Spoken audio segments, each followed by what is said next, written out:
The fate of Ukraine could be decided at the White House today. That's where we're starting the 7 from the Washington Post. I'm Hannah Jewell. It's Monday, August 18th. Let's get you caught up with today's 7 stories. President Donald Trump will hold potentially pivotal talks on Ukraine this afternoon. Ukrainian President Volodymyr Zelensky and leaders from Britain, France, and Germany will join Trump in the Oval Office.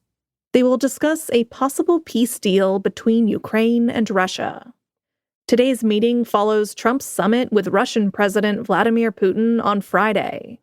That meeting in Alaska began with a red carpet and a warm greeting between the two leaders. But it ended just a few hours later with an awkward joint appearance and no peace deal to announce. Then, following the meeting, Trump dropped his demand for a ceasefire and instead called for a final peace deal. Such a deal could include Ukraine giving up some of its territory. Zelensky has previously said that Ukraine will not cede territory to end the war. And yesterday, he reiterated his stance that peace talks cannot take place under fire. We have to stop the killings. Putin has many demands, but we do not know all of them. And if there are really as many as we heard, then it will take time to go through them all. It's impossible to do this under the pressure of weapons. So it's necessary to cease fire and work quickly on a final deal. Yesterday, Trump's special envoy Steve Witkoff said that the U.S. was potentially prepared to give Ukraine some kind of security guarantee. That will be under discussion at the White House today. Federal officers in D.C. violently detained a food delivery driver. That's number 2. Last week, President Trump announced he was placing D.C. police under federal control and sending National Guard troops to the city. On Saturday, a violent arrest was caught on camera. Agents detained a food delivery driver as he emerged from a coffee shop. Video showed the officers tackling the man to the ground, appearing to use a stun gun and driving him away in an unmarked vehicle. Post reporter Dan Rosenzweig-Ziff witnessed the incident. He asked the agents to identify themselves, but they refused. Can you tell us what agency you're with? I'm press. What agency are you with? I don't care, my guy. You don't care what agency? I don't talk to the press. Okay, we just want to know what agency you're with. After video of the arrest spread online, the Department of Homeland Security identified the detained man as a Venezuelan national under a deportation order. The arrest sparked fear and outrage among some D.C. residents. The White House has said its police takeover is meant to curb violent crime in the district. But so far, federal action seems to have focused on immigration enforcement. Number 3. Mass protests erupted in Israel yesterday. The families of Israeli hostages who are still held in Gaza organized these demonstrations and a strike. They were in response to the Israeli government's decision to seize control of Gaza's largest city. Hostage families say that decision could endanger their loved ones. Senior military leaders also opposed the plan. Hundreds of thousands of Israelis took part in the protests, flooding city streets and blocking roads. They chanted, "The image of victory is the last hostage coming home." Meanwhile, in the U.S., the State Department halted visitor visas for people from Gaza. The temporary pause removes a route for Palestinians seeking critical medical care in the U.S., including children. The move comes after far-right activist and MAGA influencer Laura Loomer criticized that visa program in recent days. Number 4. COVID cases are rising, but new vaccines may not be ready for weeks. As children begin to go back to school, coronavirus infections are climbing once again.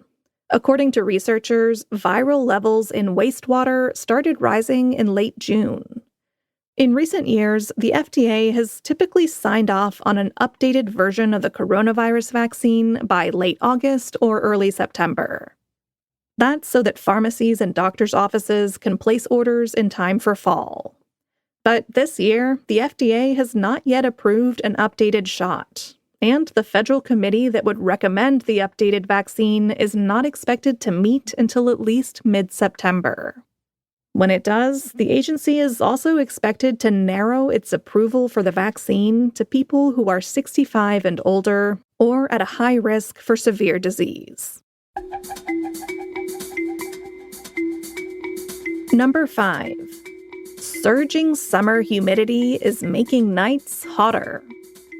Summer heat is most obvious by day, but a less noticeable trend is happening while most people sleep. Nighttime temperatures are accelerating, and they're being fueled by extreme humidity. Nearly half of the planet has experienced record or near-record high minimum temperatures since the start of June. That includes unprecedented overnight warmth across much of the eastern U.S. and parts of Europe and Asia. At the same time, nearly 2/3 of those areas have also endured record or near-record levels of humidity. In fact, the U.S. is suffering through one of its most humid summers on record. 18 states and D.C. experienced record humidity in July. So if you've been feeling extra swampy this year, now you know why. People are making money flooding the web with surreal AI videos. That's number 6. If you haven't seen these videos, I envy you. They're known as AI slop. Videos made with artificial intelligence depicting everything from fake roller coaster disasters to a weirdly lifelike kangaroo trying to board a plane at the airport. Here's what that video sounded like.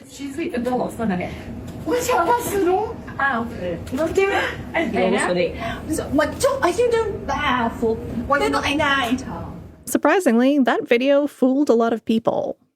Anyway, some platforms like TikTok, YouTube, and Instagram pay creators for popular content. So the promise of a payday has fueled an avalanche of slop. One man who spoke to the Post said he earns $5,000 a month churning out AI videos. The lucrative trend is causing something of an existential panic among creators of human art. And it's making me want to sever my internet connection and move to the woods. And at number 7. A historic logbook from Pearl Harbor was rescued from the trash. In the 1970s, Aretta Kennedy worked at the old Norton Air Force Base in San Bernardino, California. One day, she noticed a book in a trash can. She asked if she could keep it, and she took it home to show her son.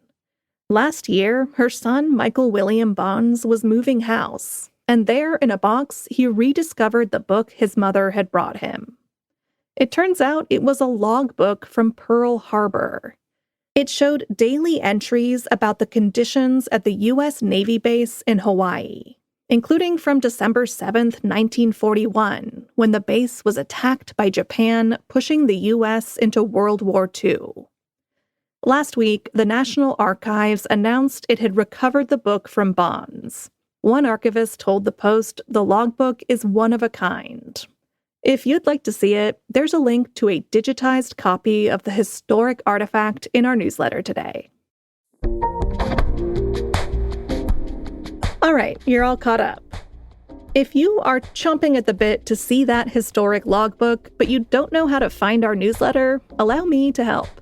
Depending where you're listening to the 7, the show notes are basically the info page for each episode. On Apple, there's a link that says Read Today's Briefing. That will take you to the newsletter. Or you can just Google the 7 Morning Briefing. Sign up and you can get our newsletter with all its links and treasures delivered to your inbox early every weekday morning. It's totally free, so sign up now. I'm Hannah Jewell. I'll meet you back here tomorrow.